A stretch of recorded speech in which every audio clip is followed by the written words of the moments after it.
हाँ तो प्यारे सज्जनों, ये यथार्थ गीता है। गीता कोई भी है, आपके पास है तो आप भी जो श्लोक नंबर से अभी थोड़ा सा देखते हैं, गीता क्या कहती है, हमें क्या बताया गया है। तो जिस भाई के पास भी गीता है वो उसको थोड़ा उसका अध्ययन करे तो स्वयं स्वयं की जानकारी ज़्यादा आपकी मदद करेगी।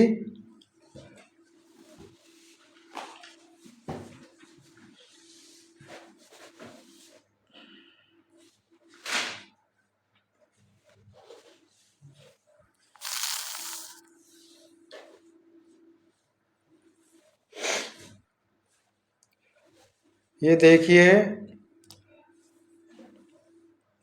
द्वितीय अध्याय अध्याय 2 श्लोक है इसका 41। आपको स्क्रीन पर साफ दिखाई दे रहा होगा। श्लोक 41। अब थोड़ा जल्दी करते हैं, वीडियो बहुत ज़्यादा लंबी हो जाया करती है मेरी, कोई देख ही नहीं सकता फिर। तो श्लोक 41 अध्याय 2 में क्या बोल रहे हैं? अर्जुन, इस निष्काम कर्म योग में क्रियात्मक बुद्धि एक ही है। क्रिया एक है और परिणाम भी एक है। क्रियात्मक बुद्धि का मतलब होता है निष्काम कर्म योग, जिसमें किसी फल की चिंता ना करते हुए अपना उस शून्य समाधि लगा के गुरु के द्वारा बताया गया जो भी मंत्र है उसकी साधना करनी होती है श्वास प्रश्वास के द्वारा। और केवल एक ही क्रिया है, अनंत क्रियाएं नहीं है। केवल चौकड़ी मारनी है और चार अपने भौतिक जगत से चित्त को समेटकर उसको स्थिर करना होता है।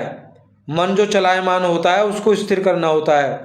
तो कह रहे हैं आत्मिक संपत्ति स्थिर संपत्ति है। आत्मिक का मतलब होता है आत्मा अपना निज स्वरूप को का ज्ञान और स्वरूप परिचय ही संपत्ति है। जिसको आत्मज्ञान हो गया वही उसकी सबसे बड़ी संपत्ति है। इस संपत्ति को प्रकृति के द्वंद्व में सनेह सनेह प्रकृति का द्वंद्व कह रहे हैं। इस संपत्ति को प्रकृति के द्वंद्व में, प्रकृति क्या, इस भौतिक जगत में जितनी उलझने हैं, किसी भी रूप में उलझने हैं, ज्ञान के तौर पे या अज्ञान के तौर पे या आपके आपसी गांव मोहल्ले पड़ोस में लड़ाई है, झगड़े हैं, नाना प्रकार के दुख, शारीरिक दुख हैं, त्रितापों में रहते हुए उसको अर्जित करना व्यवसाय है। आत्म स्वरूप के पथ पे धीरे धीरे चलना, उसको बढ़ाना ही व्यवसाय है।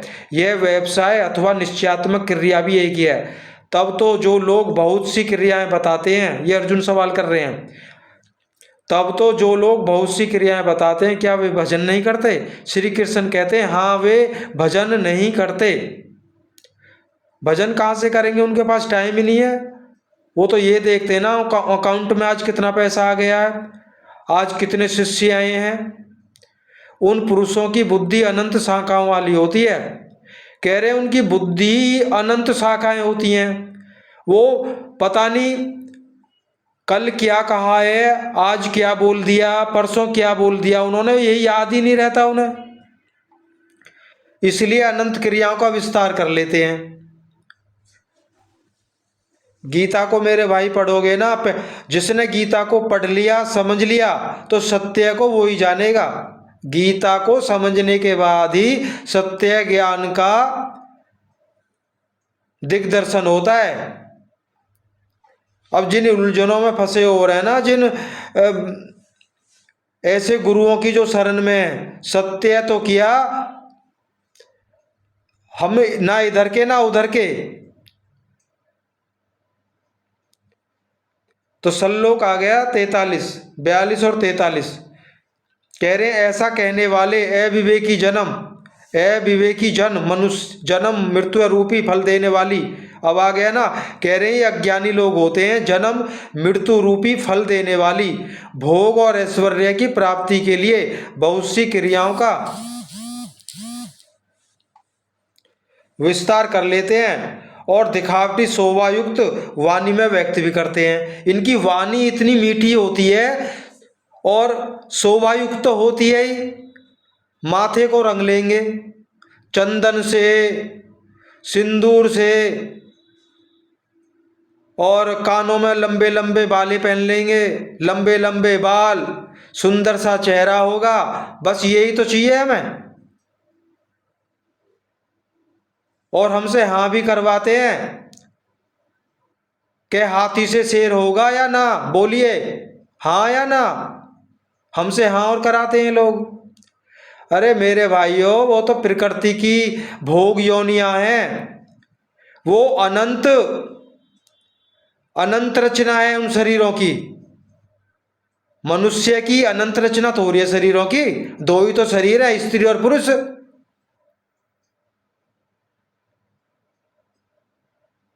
तो साथ में ये भी बोल देते ना कि पिता क्षत्रिय है और औरत ब्राह्मणी है, तो इनसे क्या मनुष्य का बच्चा होगा? बिल्कुल भी नहीं। तो ये भी बोलना था साथ में। जानवरों से गिनती कर रहे हैं मनुष्यों की, बताओ, हद कर दी।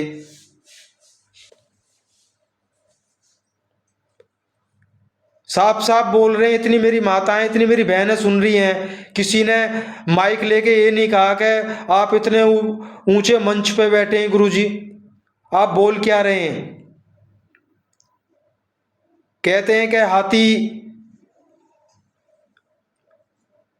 शेर और चीता, कह रहे हैं कि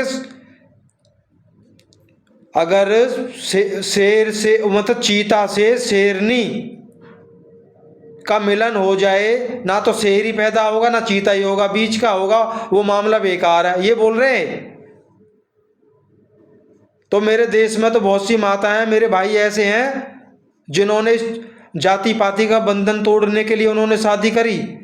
क्या उनके बच्चे नालायक निकल गए या किसी और शक्ल के पैदा हुए? इनका तो इतना सम्मान किया जाता है, तो इसलिए स्क्रीन पर डाला गया है ना, तपोराज राजो नरक, यही होगा। तो आगे चलते हैं। कहते हैं ऐसे लोग अनंत वाणियों का विस्तार कर लेते हैं, दिखावटी शोभायुक्त वाणी में व्यक्त भी करते हैं। अर्थात अविवेकियों की बुद्धि अनंत भेदों वाली होती है। वे फल वाले वाक्य में ही अनुरुक्त रहते हैं, वेद के वाक्यों को ही प्रमाण मानते हैं, सुरग को श्रेष्ठ मानते हैं। उनकी बुद्धि बहुत सी भेदों वाली है, इसलिए अनंत क्रियाओं की रचना कर लेते हैं। अनंत ही तो क्रिया है, दुनिया को जो नाना प्रकार की भक्ति में उलझा दिया है। अब आगे कहते हैं वे नाम तो परम तत्व परमात्मा का लेते हैं, किंतु उसकी ओट में अनंत क्रियाओं का विस्तार कर लेते हैं। तो क्या अनंत क्रियाएं कर्म नहीं है? श्री कृष्ण कहते हैं नहीं, अनंत क्रियाएं कर्म नहीं है। ये व्याख्या बहुत लंबी है, 18 अध्याय हैं। 2 महीने भी अगर इसका सत्संग डाला जाए गीता को, तो 2 महीने में भी 18 अध्याय पूरे नहीं होंगे। जो भी मेरी माता, मेरे बहन, मेरे भाई, मेरे बुजुर्ग और मेरे साधु संत महात्मा, किसी की आत्मा को ठेस पहुंचाना का मेरा कोई देह नहीं है। ये दास यही चाहता है, जो हो गया हो गया, कम से कम जो भी कुछ आपको पता है उस सत्य को सामने रख दीजिए, ताकि आपकी भी सदगति हो और मेरे भाई भी इस जन्म में ना तो आगे को तो उनको सतमार्ग मिले कम से कम। जो श्री कृष्ण भगवान ने कहा है, जो अपनी आत्मा को अधोगति से बचाने में लगा हुआ है वही सत्य भक्ति है।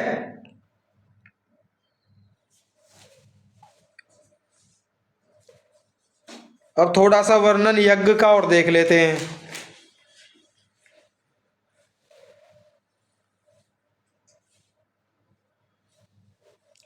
थोड़ा थोड़ा ही बताएंगे आपको, बहुत लंबा विवरण भी है। ये श्लोक नंबर 32 स्क्रीन पर दिख रहा होगा, श्लोक नंबर 32, अध्याय चतुर्थ, चौथा अध्याय, श्लोक नंबर 32। इसको पढ़िएगा ध्यान से जी। इसका अंत में जो भाव दिया है, भावार्थ कहते हैं, प्राय यज्ञ का नाम आने पर लोग बाहर एक यज्ञ वेदी बनाकर तिल जौ लेकर स्वाहा बोलते हुए हवन प्रारंभ कर देते हैं। यह एक धोखा है। देख लीजिए, श्री कृष्ण भगवान कह रहे हैं यह एक धोखा है। दिव्य दिव्य यज्ञ दूसरा है, जिसे श्री कृष्ण ने कई बार कहा, किंतु पशु बलि, वस्तु दाह इत्यादि से इसका कोई संबंध नहीं है। जो यज्ञ करते हैं ये इस यज्ञ के लिए मना कर दिया है।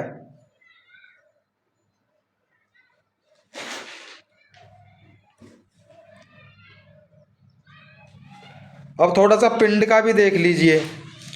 ये जो ब्राह्मण लोग आपको फंसाते रहते हैं, पिंडोदक क्रिया क्या है ये देख लीजिए। पंचोदश अध्याय 5, अध्याय 15, ध्यान से देखिए जी। अध्याय 15 श्लोक नंबर 8, ये श्लोक नंबर 8, जिस प्रकार वायु गंध के स्थान से गंध को ग्रहण करके ले जाता है, ठीक उसी प्रकार देह का स्वामी जीवात्मा जिस पहले शरीर को त्यागता है, उससे मन और 5 ज्ञानेंद्रियों के कार्यकलापों को ग्रहण करके आकर्षित करके साथ लेकर फिर जिस शरीर को प्राप्त होता है उसमें जाता है। जब अगला शरीर तत्काल निश्चित है, कह रहे हैं जब अगला शरीर तुरंत मिलता है तो आटे का पिंड बनाकर किसे पहुंचाते हो, लेता कौन है? इसलिए श्री कृष्ण ने अर्जुन से कहा था कि यह अज्ञान तुझे कहाँ से उत्पन्न हो गया कि पिंडोदक क्रिया लुप्त हो जाएगी। ये युद्ध के समय अर्जुन ने सवाल किया था, तो श्री कृष्ण भगवान ने कहा था, अर्जुन इतना सुनने के बाद में तुझे अज्ञान कहाँ से हो गया? क्यों जीव आत्मा शरीर छोड़ने के तत्काल दूसरे शरीर में पहुंच जाती है, तो फिर ये आटे का पिंड बनाकर किसे पहुंचाते हो, लेता कौन है?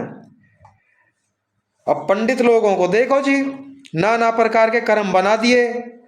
श्री कृष्ण भगवान ने यहां तक कहा है कि शरीर छूटने के बाद उस जीव आत्मा की कोई भी क्रिया बाद में करने के लिए शेष नहीं रह जाती। आप हवन करो ना करो, पंडितों को खिलाओ ना खिलाओ, कोई फायदा होने वाला नहीं है।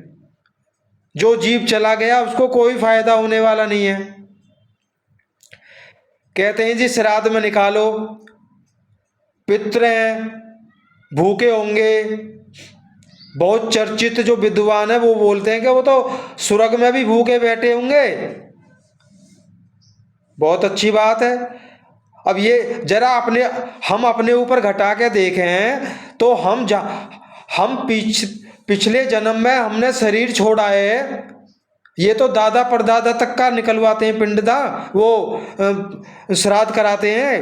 हम अपनी बात करते हैं ना, तो हम भी तो कहीं से आए हैं, तो हमारे भी तो नाती पोते होंगे, वो हमारा भी पिंड निकालते होंगे। अब आप ही लगा लीजिए, क्या हमें कहाँ से आ रहा, हमें मिल रहा कि कहीं से खाने के लिए? जो मेरे भाई ज्यादा ही गरीब हैं, शाम को आटे का भी अरेंजमेंट नहीं होता, तो वो कम से कम इतना जरूर अजमाएं कि श्राद्ध के दिनों में तो उनके नाती पोते भेज देंगे उनके लिए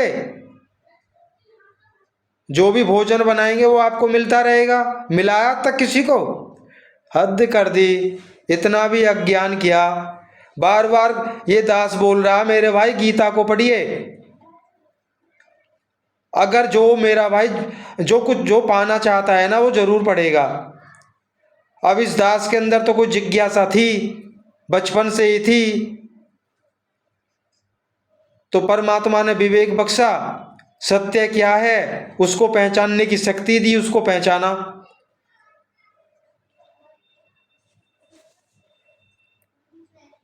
ये दास तो जब भी बोलेगा इस चैनल के माध्यम से, चाहे 2 ही लाइन का सत्संग बोलेगा, लेकिन वो पूर्णतया सत्य होगा।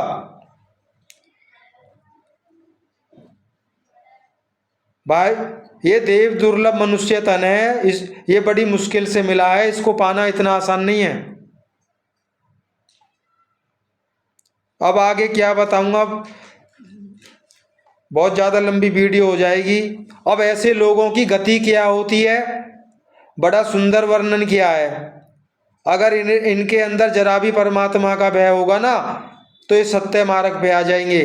पर भय कहाँ होता है, ये तो अविद्या माया के चुंगल में है।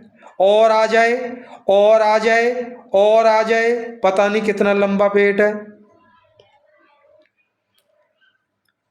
किसी ने सवाल करा था, आप तो बहुत मोटा पैसा लेते हैं भागवत करने का, कह रहे जीवन यापन के लिए भी तो चाहिए। हाँ जी बिल्कुल चाहिए, बहुत लंबा हुआ जीवन यापन के लिए। सभी भगत समाज के मेरे भाई, विवेकी जिज्ञासु भाई, मुक्ति पथ को प्राप्त करने वाले, सत्य आपको तब प्राप्त होगा, पहले आपको स्थिर होना पड़ेगा। जहां शून्य से शुरुआत हुई थी, उसी शून्य में अपनी सूरत को ले जाना होगा। ये भाग दौड़ खत्म करिए। किसी भी क्रियाकलाप के करने से परमात्मा की प्राप्ति नहीं होगी, नहीं होगी, नहीं होगी। अब धीरे धीरे सत्य आपके सामने खुलता रहेगा। क्यों नहीं होगी, तो एक एक चीज लेके चलेंगे। अब ये दास बोल रहा है कि आप कितना भी दान करिए, भक्ति मार्ग में आपका जरा भी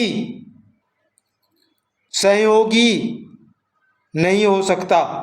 क्यों नहीं हो सकता, केवल दान पे ही एक सत्संग आएगा। और बहुत से कहते हैं जी हम तो सेवा बहुत की है, हमने तो सेवा से भी मुक्ति नहीं होगी आपकी। तो अलग अलग सत्संग डाले जाएंगे, एक सत्संग में सारा कुछ नहीं बताया जा सकता। जैसे इस भाई को, आपका भाई है, आपके चरणों की धूल के समान भी नहीं हूं मैं। बाकी जो मालिक, देखो विरह का होना तो बहुत जरूरी है। जब तक विरह नहीं होगी ना आपको, तो परमात्मा के वहां आपकी आवाज नहीं जा सकती। साहिब कबीर साहिब का एक वाणी के माध्यम से सुनाया उन्होंने, वो विरह जगावे ब्रह्म को, ब्रह्म जगावे जीव, और जीव जगावे सुरत को, और सुरत मिलावे पीव। देखो इस चक्रव्यूह में आपको आना पड़ेगा। जब आपके अंदर विरह होगी, तब ब्रह्म तक आवाज जाएगी, उस निर्गुण परमात्मा तक आवाज जाएगी। तब वो दया करेंगे, तो आपकी सूरत जो इस संसार में फैली हुई है, उस सूरत को पावर मिलेगी। आपका मोह नष्ट होगा, इस भौतिक जगत से सिमटेगा, और कहाँ लगेगी सूरत, उस परमात्मा में स्थिर होती जाएगी। तो मेरे भाई ये चक्र है सत्य का। तो बाकी कुछ भी करते रहिए, इसी चक्र में आप रहोगे। तपोराज राजो नरक। तो इसी के साथ में इस सत्संग का समापन करते हैं। आशा करता हूँ सभी मेरे भाई, मेरी बहनें, मेरी माताएं, मेरे बुजुर्ग परमात्मा की दया से कुशल रहें, अच्छे से रहें। दास का प्रणाम।